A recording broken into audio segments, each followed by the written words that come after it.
What if I told you that love and hatred weren't really opposites?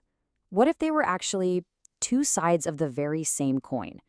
Today, we're going to dive into a spiritual perspective that kind of flips our whole understanding of these emotions on its head, and it reveals a path to forgiveness you might not be expecting. Okay, so let's just jump right in with a huge question, one that really challenges something we all just kind of assume is true. Most of us think of love and hatred as polar opposites, like good and evil, light and dark. But what if they're way more connected than we think? And here it is. This is the central paradox from the text we're looking at. The idea that love and hatred actually spring from the exact same root. They're just expressed differently. Now, if that's actually true, it completely changes how we look at conflict, not just with other people, but inside our own hearts and minds, too.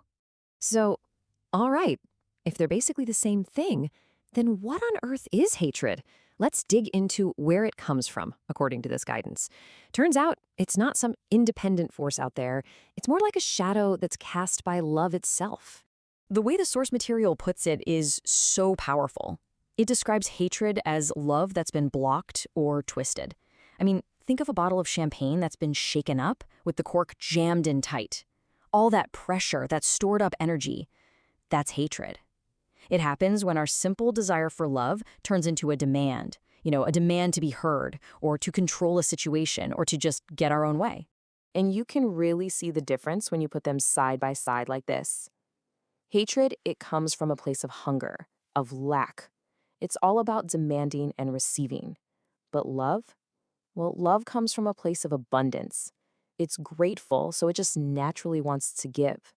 It creates this constant, beautiful flow. And when you start to think this way, it leads to a really radical idea about judgment. I mean, if even the people who act out of hatred are really just expressing a blocked, frustrated love, then who are we to judge them? The text reminds us that a higher power, God, nurtures everyone, no exceptions. And it asks us to try and do the same, because let's face it, we never, ever see the full picture. Okay, so that's the theory, but how does this actually work in real life? If love is truly about giving, then it's not just some warm, fuzzy feeling. It's a discipline. It's a practice. And here's the part that's maybe the hardest to swallow. This kind of love isn't conditional. It's not something you only practice when you're feeling good and everything's going your way. No, it's an absolute commitment to give, no matter what.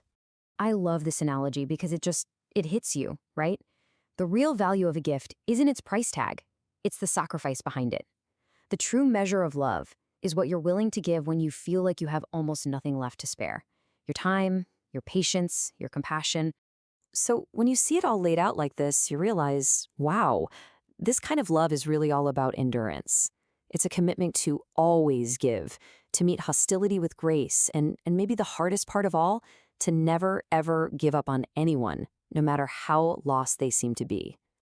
And this idea of absolute enduring love, well, it leads us directly to one of the most challenging and powerful things of all, forgiveness. The source material asks us to do a little exercise here. So just for a second, close your eyes and be really, really honest with yourself. How many people have you truly forgiven in your life? I mean, all the way. For most of us, if we're being honest, that number's probably pretty small. But then it flips the script on us completely. We spend so much time thinking about how we've been wronged. This next question forces us to look in the mirror. Now think about how many people you've harmed, even by accident. And suddenly, that number feels a lot bigger, doesn't it? Right? And in that moment, that is just profound humility. When you hold those two numbers in your mind, the handful you've forgiven versus the many you've probably harmed, it becomes almost impossible to hold on to that judgment of other people. And that's the big reveal here. Forgiveness isn't some gift you give to somebody else to let them off the hook. It's an act of healing for yourself. And it all starts with just looking honestly at your own actions. The text suggests that when you truly forgive another, you are also, in a way, forgiving yourself. Okay, but wait. All of this, loving unconditionally, forgiving everyone, it sounds impossible, right? I mean, where are we supposed to get all of this love and this endless patience from? It can feel like an impossible standard to live up to. Well, the answer we're given here completely changes the game. We're always looking for love out there, trying to get it from someone else. But this text says, nope, you've been looking in the wrong place. It's already inside of you. And this metaphor, oh man, it's just so beautiful. Your love is like an endless spring deep inside you, a well that can never ever run dry, no matter how much you give away. The only limit is how deep you're willing to dig. But then the text gives us this very specific, almost heartbreaking number. It says that so many of us give up digging our well at 29 meters. We stop, we walk away, just 1 single meter short of hitting that sacred water, that boundless love we were searching for the whole time.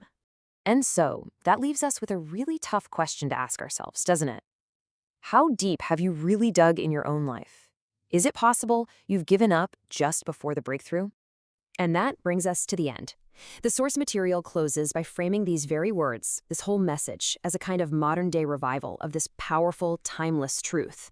So this is the ultimate takeaway. This kind of love isn't just an old idea. It's a living force, being reborn not in a physical body, but through words, through ideas, through the very message you've just been listening to. It suggests that this profound wisdom isn't lost in the past. It's right here, right now, always available, just waiting for us to listen and to start digging.